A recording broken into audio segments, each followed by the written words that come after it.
Good morning, students. Today's topic is examination of hand. So the objectives are to detect and assess the lesion and to evaluate the adequacy of remaining functions. So in examination of hand, we start with history, then inspection, then palpation, then sensation, and examination of musculotendinous apparatus and functional assessment. Then in history, we should ask about time, place and mechanism of injury, age of the patient, hand dominance, occupation, and any previous injury or any previous surgery.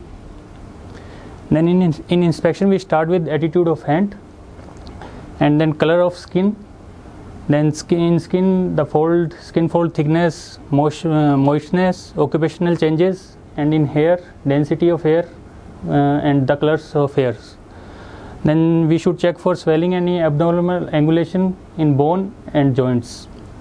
Then check for any swelling or scar, and then inspect for wound. What is the site of wound, extent, nature, and what is depth of the wound. Then check for any contamination or any evidence of infection. Then examine for palmar surface, the crease at palmar surface, then thenar and hypothenar eminence, any atrophy. Then arch framework, and in dorsum we should check for intermetacarpal space and nails. Then come to palpation, we should check for skin tension, trigger, temperature, moisture. Then in scar, what is the size of scar, mobility, thickness, any tenderness present over the scar. Then examine for circulation and for bone and joint for any occult fractures. Then for Tinel sign, which is the first sign for nerve regeneration. Then come to circulation. Circulation we can check by capillary refilling, pulses, prick test. In prick test we should check for rate of bleeding and color of blood, and then go for Allen's test to check the patency of radial and ulnar artery. Then come to measurement. We should measure the girth from fixed bony point like olecranon or radial styloid process, and girth should be checked at the middle of forearm, at the thickest part of middle of arm, at the thickest part of forearm, then at palm but not include the thumb, then at fingers. Then come to sensation. In sensation there are three parts: threshold test, functional test, and objective test. In threshold test we should assess for cutaneous function by pin prick sensation, temperature, light touch, deep pressure, and vibration. And this is instrument for have nanofilament to check the light touch or deep. Then in functional test to assess the quality of sensibility, it can be checked by 2-point discrimination, point localization, or Mober pickup test.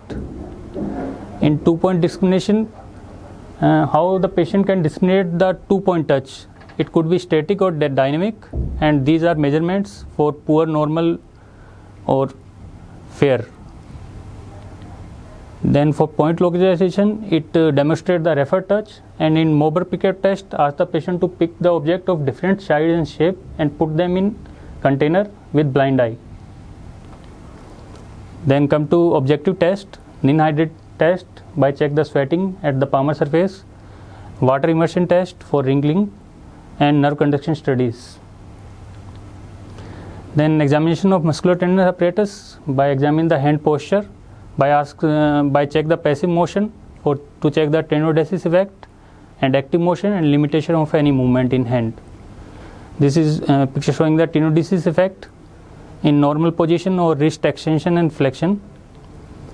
Then these are the range of motion at forearm, wrist, in flexion, extension. These are different degrees. In finger at MCP, PIP, and DIP joint, and in interphalangeal, metacarpal phalangeal, and carpometacarpal joint. Then assess the limitation of movement in passive and active motion to check there is any tendon adhesion or any bony abnormality, to check the ratio between agonist and antagonistic muscles.